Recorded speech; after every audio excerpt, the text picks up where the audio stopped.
પછી શ્રીજી મહારાજે ફરીને પ્રશ્ન પૂછ્યો છે, સ્થૂળ શરીર તે કેટલા તત્વનું છે અને સૂક્ષ્મ શરીર તે કેટલા તત્વનું છે? અને સ્થૂળ દેહમાં ને સૂક્ષ્મ દેહમાં બરોબર તત્વ છે કે કાંઈ ઓછા અધિક છે? એ બે શરીરનું રૂપ કરો. પછી સ્વયં પ્રકાશાનંદ સ્વામીએ એ પ્રશ્નનો ઉત્તર કરવા માંડ્યો, પણ થયો નહીં. પછી સર્વે મુનિ બોલ્યા છે, હે મહારાજ, એનો ઉત્તર તમે કૃપા કરીને કરો. પછી શ્રીજી મહારાજ બોલ્યા છે, સ્થૂળ દેહ છે તે તો પૃથ્વી આદિ પંચમહાભૂત નામે જે 5 તત્વ તેનું છે.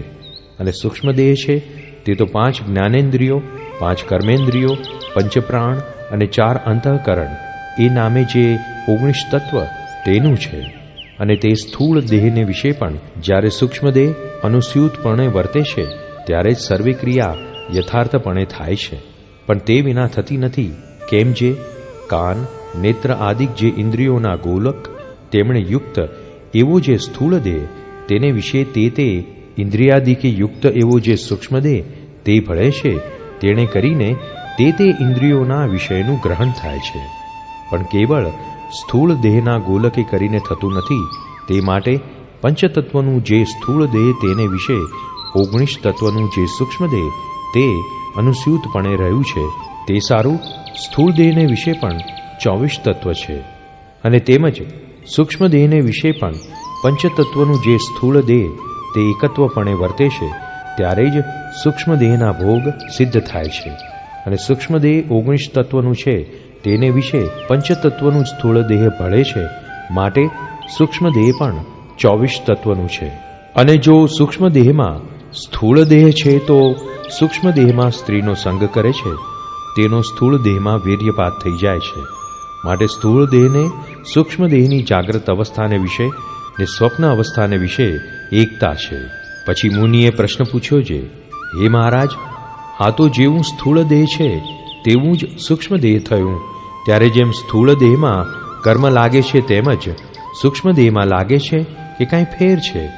પછી શ્રીજી મહારાજ બોલ્યા છે, સ્થૂળ દેહને વિશે જેવી દ્રઢ પોતાપણાની માનીનતા છે તેવી જ જો સૂક્ષ્મ દેહને વિશે માનીનતા હોય તો જેવું સ્થૂળ દેહમાં કર્મ લાગે છે તેવું જ સૂક્ષ્મ દેહમાં પણ લાગે. અને જે સૂક્ષ્મ દેહના કર્મને અલ્પ કયા છે તે તો જીવને હિંમત દેવા સારું છે. અને જેને સ્થૂળ દેહને વિશે તથા સૂક્ષ્મ દેહને વિશે અભિમાન નથી તેને તો સ્થૂળ દેહનું કર્મ પણ લાગતું નથી ને સૂક્ષ્મ દેહનું પણ લાગતું નથી. કેમ જે એ તો કેવળ આત્મસત્તા રૂપે જ વર્તે છે. માટે એવા જે આત્મજ્ઞાની હોય તેને તો સ્થૂળ દેહ સંબંધી તથા સૂક્ષ્મ દેહ સંબંધી કર્મ લાગે નહીં. અને તે આ દેહ કરીને અશુભ કર્મને તો કરે જ નહીં. અને પ્રારબ્ધાનુસારે જે સુખ દુઃખ આવે તેને તો ભોગવે અને ભોગવતો થકો એમ માને છે, હું એનો ભોગતા નથી, હું તો આત્મા છું. અને જે અજ્ઞાની દેહાભિમાની હોય તેને તો સ્થૂળ દેહ અથવા સૂક્ષ્મ દેહ સંબંધી સર્વ કર્મ લાગે છે. અને તે કર્મ પ્રમાણે સુખ દુઃખને પણ ભોગવે છે. કેમ જે અજ્ઞાની છે તે જે વિષયને ભોગવે તે ભોગવતો થકો પોતાને દેહરૂપે માનીને એમ માને છે, હું એ વિષયનો ભોગતા છું. પછી જ્યારે અંત સમો આવે ત્યારે તે અજ્ઞાની જીવને તો યમના દૂત દેખાય ને દેહની વિસ્મૃતિ થઈ જાય ને મૂર્છા અવસ્થા આવે છે. પછી તે યમના દૂત દેહને મુકાવીને જીવને જુદો કરે છે ત્યારે એ જીવને પ્રેતનો દેહ બંધાય છે. પછી તે દેહ કરીને યમપુરીના કષ્ટને ભોગવે છે.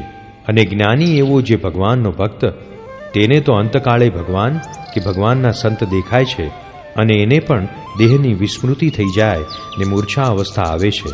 પછી એ દેહને મૂકીને જુદો થાય છે ત્યારે એ ભક્તને ભગવાન ભાગવતી તનુ આપે છે ને તે દેહે કરીને એ ભગવાનના ધામને વિશે રહે છે. જય સ્વામિનારાયણ દયાળુ. આપને આ વિડિયો પસંદ આવ્યો હોય તો અમારી ચેનલને સબસ્ક્રાઇબ કરો, લાઈક કરો અને દરેક સત્સંગીઓને શેર કરો.